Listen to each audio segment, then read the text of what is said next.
আসসালামু আলাইকুম ভিউয়ার্স, সবাই কেমন আছেন? আলহামদুলিল্লাহ ভালো আছেন, আমিও ভালো আছি। আজকের রান্নাটা করে নিচ্ছি। এই তো মাছে নুন হলুদ মেখে মাছটা উল্টে পাল্টে ভালোভাবে ভেজে নিচ্ছি। এই তো ভাজা হয়ে গেছে প্রায়, এখন নামিয়ে নিচ্ছি। এখন কড়াই চাপিয়ে দিলাম। কড়াইতে ওইতে মাছের তেলটা আছে ওটা দিয়ে দিলাম, আর সামান্য একটু তেল দিয়ে পেঁয়াজ কুচি দিয়ে দিলাম, পরিমাণ মতো লবণ দিলাম। লবণটা কেন দিলাম জানেন? যাতে পেঁয়াজটা নরম হয়ে যায়, তাড়াতাড়ি ভাজা হয়ে যায়।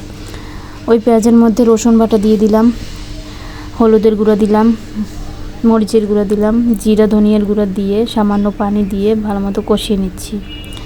এই তো পানি কম হয়েছে দেখে আর একটু পানি দিলাম, ভালোভাবে কষিয়ে নিচ্ছি যাতে কাঁচা গন্ধটা চলে যায়। তেল যতক্ষণ না ছাড়বে ততক্ষণ কষাতে হবে। এই তো প্রায় তেল ছেড়ে গেছে, এখন দুন্দুলগুলো দিয়ে দিচ্ছি। এই তো দুন্দুলগুলো দিয়ে ভালোভাবে ঢেকে দিচ্ছি। এই তো কষানো হয়ে গেছে, পানি বের হয়ে গেছে। দুন্দুল অনেক পানি বের হয়, তাই মাছ দিয়ে দিলাম সামান্য পরিমাণে ঝোল দিয়ে। এই তো আমার দুন্দুল রান্না হয়ে গেছে। এই তো আমার তরকারি ফাইনাল লুক। এখন কড়াই চাপিয়ে দিলাম, শাক ভাজি করব। এই তো তেল দিয়ে দিচ্ছি।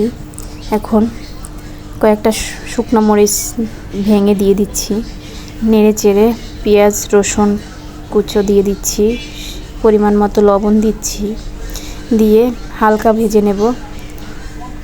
ভেজে এই তো ভাজা হয়ে গেছে, এখন শাক দিয়ে দিচ্ছি। এই তো শাকটা নেড়ে চেড়ে নিচ্ছি। এই শাকটা আবার লাল হয়ে গেলে ভালো লাগে না, টক টক লাগে, তাই ঢেকে দিচ্ছি না। এই তো প্রায় হয়ে যাচ্ছে, নেড়ে চেড়ে নিচ্ছি। পানিও নেই, এই তো যাতে সবুজ সবুজ থাকে, এভাবে শাক রান্না করলে দারুণ লাগে। এই তো এখন নামিয়ে নিচ্ছি, শাক হয়ে গেছে।